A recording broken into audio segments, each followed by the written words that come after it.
Leadership development exists because none of us are perfect, fully realized people. We all have room for growth in our lives, and we need help along the way. Hi, and welcome to Developing Imperfect Leaders. Because the last time I checked, we're not Jesus. This podcast is a project of the Leadership Development Institute at Hope Community Church, intended to help you explore and grow your leadership skills for service both inside and outside the church. I'm your host, Paul Stiver, and I'm joined by my co-hosts and fellow LDI staff team members, Kaylin Larson. Hello. And Natty Severson. Hello. Thanks for that nice welcome, Paul. And we would also like to welcome first-year LDI intern, Matt. And here's where the controversy begins, even on this episode. Matt, is it LaFrambois or is it Matt LaFrambois? I say LaFrambois, but the fancy French people can say LaFrambois. It just sounds so cool. Yeah, I think that's how we got to say it. Deceiving, though. Yeah, it's definitely a name. Well, it's deceiving because I'm not very French, but the name sounds very French. And how his name is Matthew. We all call him Matt, but it's Matthew. And can you tell the listener how it's actually spelled? Yeah, it's Mathieu, which is also very French. Yeah, super French. Oui. Oui, oui. Oui, oui. Oui, oui, mon frère. Yeah. Anyway, well, Matt is joining us today for our episode, and we're really excited to have you. Thank you for being here and for taking the time to do this. A little bit about Matt. Matt was born and raised here in St. Paul, Minnesota. So he is a local guy, and he is a graduate of Bethel University, where he played soccer. And I heard that he played mostly midfield and defense, right? Did you come in as a midfielder and then you switched to defense, or am I overlapping that with somebody else? I was defense the whole time. You were defense, so you knew that defense or defense. Yeah. Oof, that's another controversy. Is it defense or defense? So Matt is he loves sports, loves sports. So we've got this really energetic guy here today to talk about Russ. So what would you tell us about yourself? Yeah, so I studied, we call it biokinetics at Bethel University. Fake word. Yeah, it sounds like a AKA. robot. Yeah, AKA kinesiology. That's what I was. Yeah, that's right. Mm-hmm. Yep, so I was thinking of going to physical therapy school out of Bethel, and then worked at a physical therapy clinic, worked at Twin Cities Orthopedics for a year as a technician, and yeah, I'm here now. All right. So you're doing the internship. You're really doing this. So can you give the listener just a why did I do the internship? Yeah. So out of college, working at the clinic, I kind of just realized being in a secular environment versus being at Bethel, which was a Christian environment. I wanted to know what ministry looked like how I could bring Jesus into my day-to-day, even in a secular environment. And just kind of get a better idea of what the gospel really is, and how I can gain my life and energy from Christ instead of for myself and worldly things. And how's that going? It's going well. Yeah, I really like the program, and I feel like I've learned and grown a lot these past few months. So super thankful. So that rootedness in Christ it's happening. Yeah, God's doing something. He's onto something. Some pruning and some growth for sure. Some pruning and some. That's probably awesome. A year one internship in a nutshell, right? Yeah. We like to do a little bit of get to know each other at the beginning of every episode. So I like to prepare a would you rather question, and when thinking about you on the show, one of the things that I'm like, what would make this a really hard question for Matt? And remember, this is something you needed. Do you have to choose between two things for the rest of your life? All right. And I'm like, what would make this extra hard for Matt? So me and Paul and Kaylin, we can get a little bit snarky. We all have some sort of inner snark. Matt doesn't appear to have an inner snark. He is a very, very nice human being. He's a very kind human being. Not a lot of inner snark there.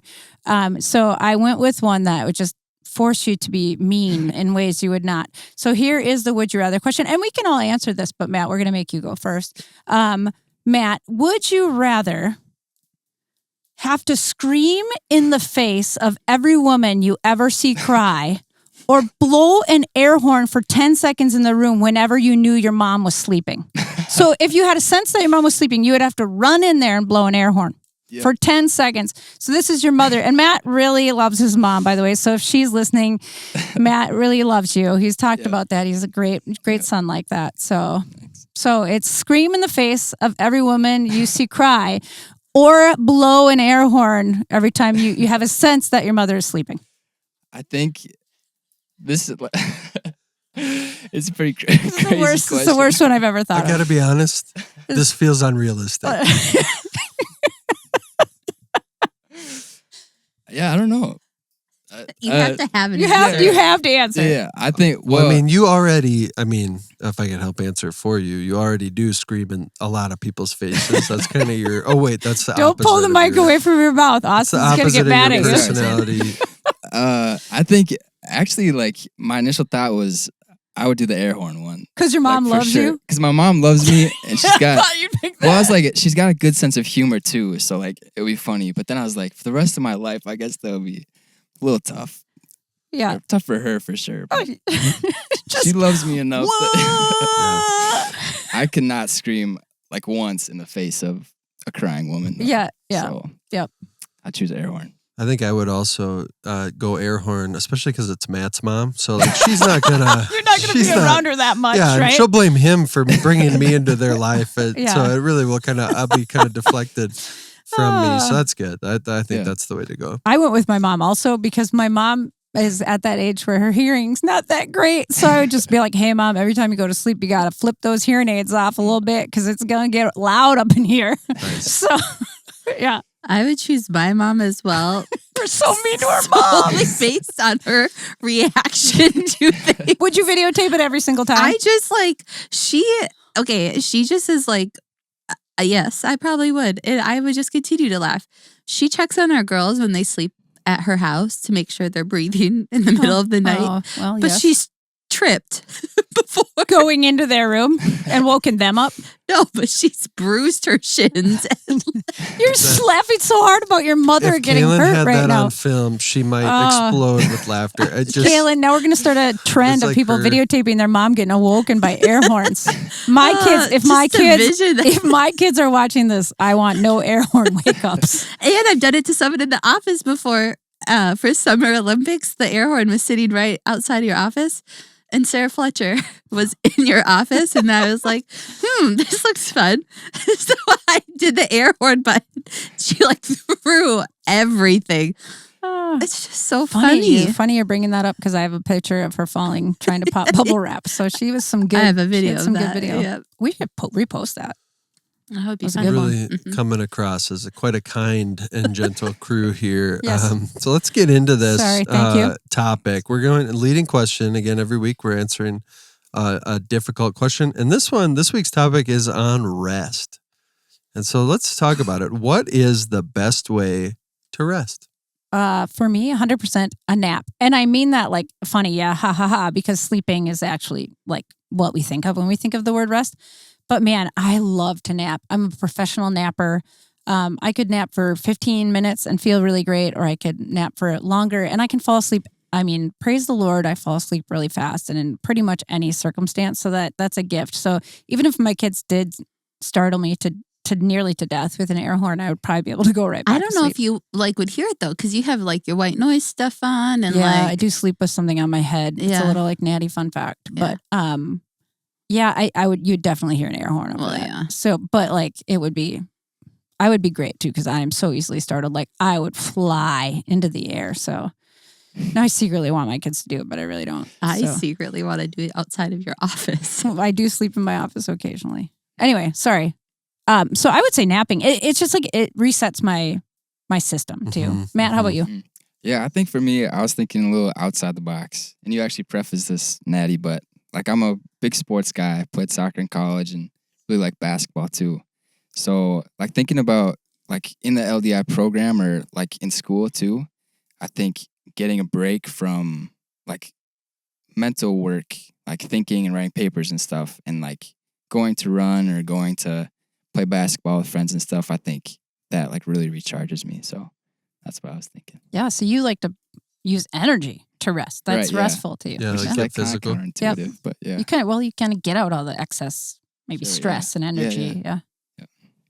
One of the things I love to do like to help like my body like calm down and just rest is we have a very comfortable couch. And so I love like laying on it and having a blanket on and then just reading a book that is very mindless, but I don't have to like think about other things that are going on in life or like with my kids, but can just like be kind of absorbed in the book. Yeah. We're kind of answering this. I had this other question down on what is the best way to rest. Or our favorite way to rest. I think we kind of are hitting on that. So, but I will say for that one I had, for me, it's like when everything's kind of in a row, like all my responsibilities are kind of covered. I've done the things that are asked of me and expected of me. Then I just want to go do something that's life-giving. And for me, it tends to be like fishing or hunting or like cooking. Or Natty's mentioned this before, I think, on the pod, scheming. I love a good scheme. Yeah, just like planning an event or planning something like to come together is actually kind of restful for me. I went super spiritual as far as best way to rest, though. Yeah, I was thinking this too. And so here we go with the hyper spiritual answer. So best way to rest is to realize the weight of the world isn't on your shoulders. You aren't the center of the universe. Life isn't all about your performance or your ability to solve yours and everyone else's problems. Actually, God is in control. The weight of the world is actually pretty easily handled on his shoulders. He's got it. Yeah, I think he's got it. You're okay in Jesus, not your own performance. And it's not up to you to save yourself or the world. So in other words, resting in God is the best way to rest. And we'll, if you want to send an offering in, wait, no, we can't. Better not do that either. Take an offering. That's, but anyway, so anybody wanted to add for the favorite way to rest, though, before we get into the quote of the week? Great. So let's get into it. Let's keep going on this topic of rest. And this week's quote comes to us from the book Gentle and Lowly by Dane Ortland. So he's writing on the passage in Matthew 11:27-28, where Jesus says, "Come to me, all who are weary and heavy laden, and I will give you rest." And when he does, he says this: "You don't need to unburden or collect yourself and then come to Jesus. Your very burden is what qualifies you to come. No payment is required," he says. "I will give you rest." His rest is gift, not transaction. Whether you are actively working hard to crowbar your life into smoothness, labor, or passively find yourself weighed down by something outside your control, heavy laden, Jesus Christ's desire that you find rest, that you come in and out of the storm, outstrips even your own. So as we get into this, what jumps out to you about this quote? Yeah, I think for me, I think this is kind of the summary of the quote, but like the main thing is that there's no qualifications. Like it's given to everybody, and there's like nothing that we do to earn it. So like with that, I think it's like, I know like for me, I really enjoy working hard, even though sometimes I'm for sure lazy. But like as I work hard or as I'm like going throughout my day, it's like, I think it's sweet that we can trust in this, that it's a gift that, yeah, we don't have to do anything to get it. Mm-hmm. Yeah. The phrase crowbar your life into smoothness. I highlighted that because I feel like that's sounds like me when I'm not rested. It's like when I get stressed, instead of just leaning into God, my unfortunate tendency is to just do more. Yeah, and try harder. And so I, in general, have learned to not crowbar my life into smoothness, but granted, my life is pretty smooth. But when things get stressful, that's when I really start to try to assert control, and it's not a good look at all. But just the way that I can see myself just crowbarring, like, you know, that you're just something that's never going to pop either. You got that crowbar wedged into something. I can stand on it. I could jump, and it's just not going to come. And then Jesus's desire is that we come out of the storm. Instead of me jumping on that crowbar and trying to, you know, like get my life into submission, Jesus just says, just come in out of the storm. Just I've got this. And so it's that simple, but it's awesome. I wish I need more tattoos, right? To like get this one on my arm. Yeah, coming out of the storm. What jumped out to me was there are two ways to like feel burdened. So one is like us working for God's love, and then the other would be like feeling like we have to control everything, or like Natty said, feeling like we have to just keep jumping on that crowbar. And he just wants us to release control to him, and realize that we don't need to do anything and that we can just rest in the one who loves us for how we are. That's refreshing. So what about, though, we kind of don't, we mentioned it already a little bit, but we don't always think this way, right? We don't look at our burden and say, oh, I can give this to Jesus. We look at our burden and say, I must smooth this out. I got to figure out my burden and fix it. So what are other ways that we misunderstand rest? Yeah, I think I was kind of talking about before, but just the fact that like we have to earn it. Like it's something like there's a checkpoint that we have. And once we get to that checkpoint, once we've worked for 2 hours or something, that's when we get rest. I think like a lot of times when I fail at something, like I set a goal and then I don't match up to it, like I'll try to like white fist it or white knuckle it, and like just like try to keep going until I finish it. But like I haven't received that rest, so I don't have the energy to get there. So then it's just a downward spiral of getting more and more frustrated. I'm very challenged by what you said of like, I hadn't thought about that before of we have to, we have a standard that we have to meet in order to rest. And like, that is me at home all the time. I'm like, okay, once the sink is empty and the dishes are in the dishwasher and then the floor is swept, the table is clean, I can finally go sit on the couch versus, and I know that's like, for Myers-Briggs, that's the J versus P of like work before play, and P's are more play before rest. And so I naturally just already fall into that. And it's really actually hard for me to rest when I know that there are things that need to get done. So that is a very great misunderstanding. One more I just would like to add is like we're looking for this idyllic scenario for rest to actually take place. And so it's like, I need to have my calendar completely clear in order to like be able to rest. And ultimately, like this idyllic scenario is not going to happen until the other side of eternity. Yeah. And so how do we just rest in what Jesus has invited to on this side? Yeah, I think kind of going off that too, one other thing I was thinking about it was like it can be such an encouragement that we are promised rest, so that like when we do have like those chores and stuff that like we do have to get done, it's like, oh, I can almost rest even though I'm doing it, mentally rest because I know that Christ has promised that rest to come. Yeah, I think what are ways we misunderstand rest? That's probably a big one, is that work, like those things around the house can't be restful, right? That they can't contribute to our rest because we have our mind so focused on the to-do list. And in that sense, we're worshiping the to-do list, right? Like, I will be okay once. It's the antithesis of I'm okay in Jesus. Yeah. Right? Like, what if we put on our favorite podcast, for example, and listened while we did those things? Like this one, like Developing Imperfect Leaders, as if they don't know the title when they're presently listening. Or like, I like to just listen to my audio Bible. What if I just put that on and let Psalms play while I did that? It would maybe hopefully change my mindset. I like to do that while I drive, and that's really helped me not get frustrated by traffic. We live in a city with a lot of traffic.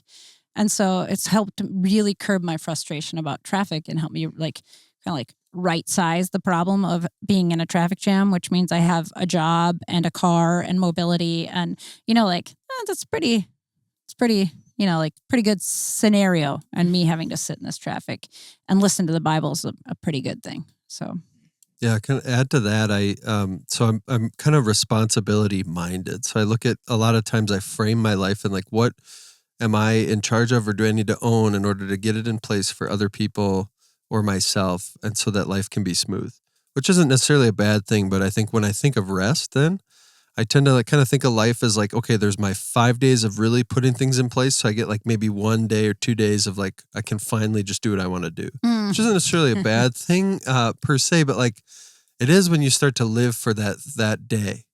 Right. So like, and then it's funny too. So like so in the fall I went hunting, and that's kind of one of those. I had PTO. I'm like, okay, I'm going to do a ton of work ahead of time to get myself to those days off. And then I'll finally rest. I'll sit in the woods. I won't have a lot of thoughts. and I'll just kind of relax and just be cold and look for deer. And it's funny though. So Sounds I'm like super relaxing. So I can, for like one person listening. So I can kind of, so I'm kind of like, you could think back and like months in advance, I'm like living for that time almost, right? Like that's, and like kind of what we're hitting at, then I'm like totally missing the presence of like life, and I can actually just enjoy my life. But then the funny thing too with that is I actually got a deer this year, and it adds a lot more work because you have to like do a lot. Like I had to drag it out of the wood. I had to do a ton of different stuff that was like, oh, so it wasn't like I wasn't just resting, hanging out. It actually added more to the plate. So it's just kind of funny how even those ideas of rest that we have end up kind of coming back to us, and like, no, like life is, there's toil and there's challenge and there's difficulty.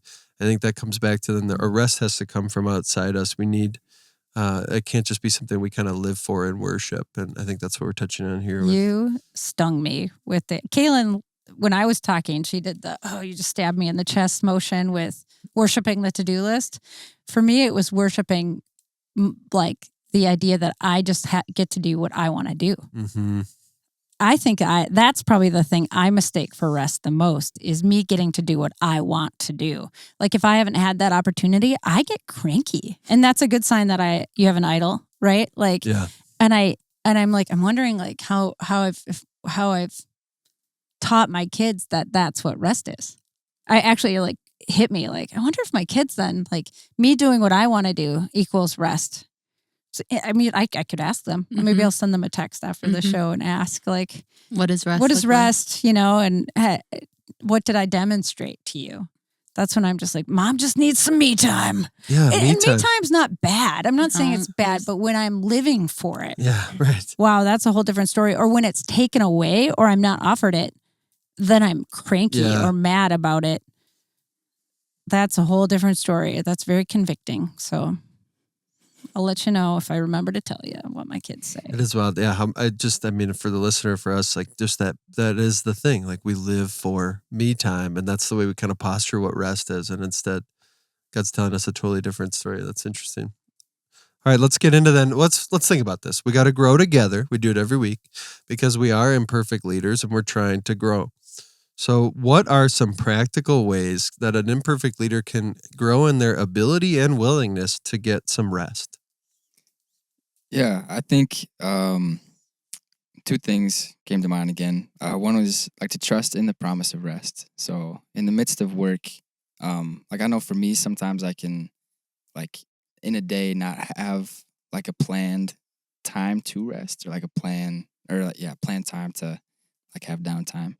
But like knowing that Christ is like with me, like carrying me through the work I'm doing, as well as having this promised rest, like I can rest assured that he's going to give me the strength to do what I need to do.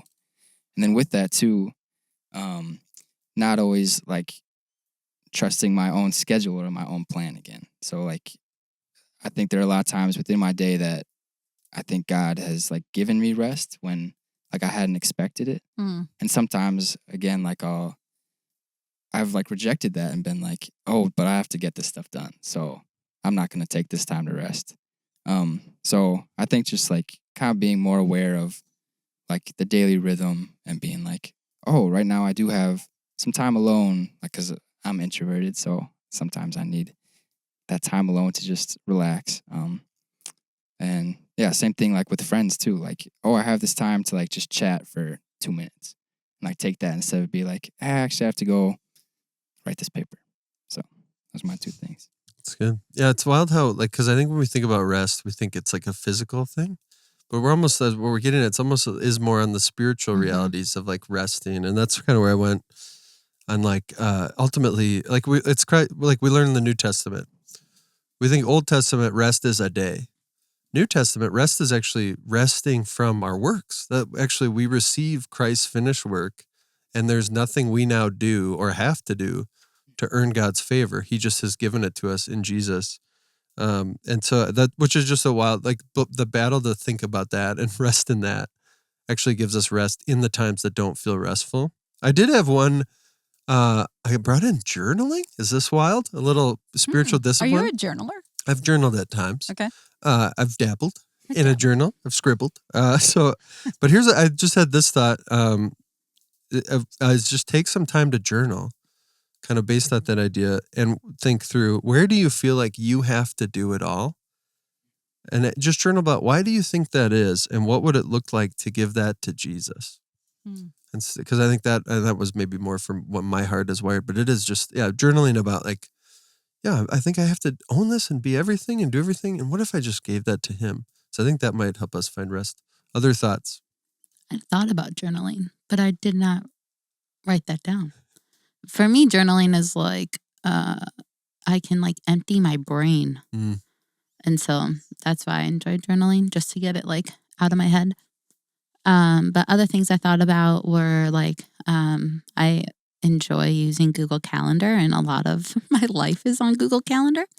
And so I've had to like just be very mindful of how things are kind of like stacking up in my calendar, and like, do I have white space, or am I like, especially when I was a year one intern, I enjoyed being involved in many different ministries, but then I was like bouncing around from one thing to the next, and I just got super exhausted. And so, do I have white space in between meetings? Do I have white space like in our evening?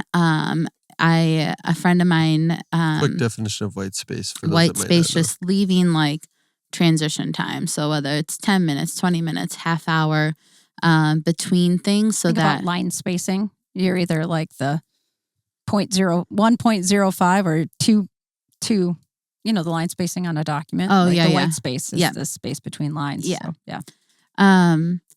Something else I will do in my calendar schedule.